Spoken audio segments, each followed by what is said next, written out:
근데 이런 부분도 있어요. 그러니까 대통령 선거에 얼마나 영향을 미칠지 부분도 있지만 정혁진 변호사님, 저하고 좀 화면을 같이 보실게요. 물론 뭐 윤상현 의원은 그만큼 평의 토론이 격론하다는 뜻 아니겠냐. 그러니까 한덕수 총리 건부터 먼저 선거하는 거 아니냐라는 윤 의원의 주장이 있지만 만약에 이건 가정입니다. 한덕수 총리가 다음 주 월요일 10시에 기각돼서 복귀를 해요. 국무총리 직무에 복귀를 한다. 그럼 최상목 권한대행은 자연스럽게 이제 다시 부총리 자리로 갈 텐데 문제는 그러면 최상목 권한대행이 대행 시절 임명했던 정계선, 조한창, 추가로 임명했던 헌법재판관 2명은 어떤 유권 해석을 받게 되는 거예요? 글쎄요, 제 개인적인 생각인데요. 아무리 그렇다라고 하더라도 최상목 그 대대행이라고 하겠습니다. 예.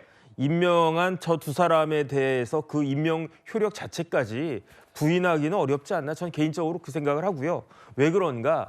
대행이라고 하는 말을 풀어보면요. 예. 대행이라고 하는 건 대신 행동한다는 거 아니겠습니까? 그러니까 지금 대통령이 자리에 없고 대통령의 권한대행인 국무총리도 자리에 없으니까 예. 부총리가 그 자리를 이어받아가지고 행위를 하는 건데 예. 그거를 지금에 와가지고 소급적으로 무효다 이렇게 이야기할 수는 없는 거고요. 예. 그렇기 때문에 대행의 경우에는 현상 유지적인 행위만 해야 된다. 이게 헌법 교과서에 나와 있는 이야기예요.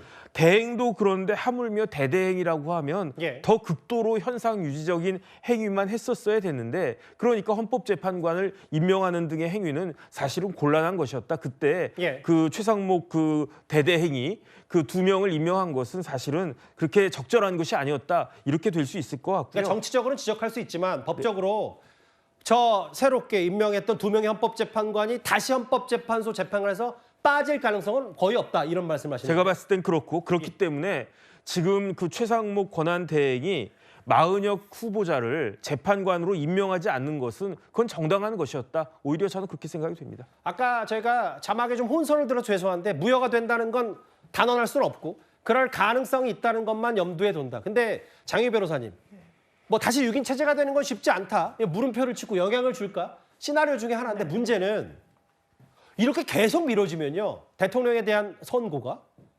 문영배, 이미선 두 재판관 임기가 4월 18일까지잖아요. 이게 그럼 어디까지 미뤄질 수가 있는 거예요? 이게 그 윤석열 대통령 측에서는 헌법재판소법에 따르면 180일 이내에 이제 선고를 해야 된다라고 하니까 180일까지는 우리가 충분히 방어권을 행사할 기한이 보장돼야 된다라고 하지만 그 법무는 어쨌든 빨리 끝내란 취지예요. 6개월 이상을 끌지 말라는 훈시 규정이어서 이 부분과 관련해서 윤석열 대통령과 관련한 지금 선행되는 결정들, 이를테면 검사 탄핵에도요. 윤석열 대통령의 이 탄핵 심판과 관련한 하나의 단초가 들어가 있었습니다. 이를테면 줄탄핵은 이 국회의 하나의 권한으로서 남용을 행사한 건 아니라는 결정이 있었어요. 이것을 법적으로 해석해 본다면 탄핵을 계속해서 계엄이 정당했다. 발목을 잡았기 때문에 계엄으로 국민들께 알리려 했다라는 논거는 깨지는 겁니다. 최소한 헌법재판관들 만장일치 의견으로 그 주장은 채택하지 않겠다는 게 보이는 거거든요. 이를테면 한덕수 총리에 대해서도 마찬가지입니다. 내란에 대해서 어느 정도의 가름하는 반드시 나올 거예요. 그것이 쟁점 중에 하나였기 때문에. 예. 그러면 이게 내란은 아무 문제가 되는 게 아니었고 공모한 당신도 문제가 없다. 이렇게 나올 가능성보단 이 부분이 문제가 되지만 공모 여부와 관련해서는 뭐 달리 판단된다라는 이 판단이 나올 가능성이 굉장히 열려 있는 상황에서 윤석열 대통령의 탄핵 심리에 지금 이 상황이 유리하게만 해석되지는 않는 것 같습니다. 집권 여당인 국민의힘조차 한덕수 총리 건을 먼저 하라고 압박은 했지만 실제로 그게 그렇게 될지는 예상을 못한 것 같아요. 저희가 속보와 함께 만나본 첫 번째 얘기, 윤 대통령 선거보다 한덕수 국무총리 선고를 먼저 한다. 헌법재판소의 판단 다음 주 월요일 오전 10시입니다. 그럼 이게 이재명 대표의 다음 주 수요일 항소심과도 어떻게 연관이 될지 그러면 다음 주제에서 바로 만나보겠습니다.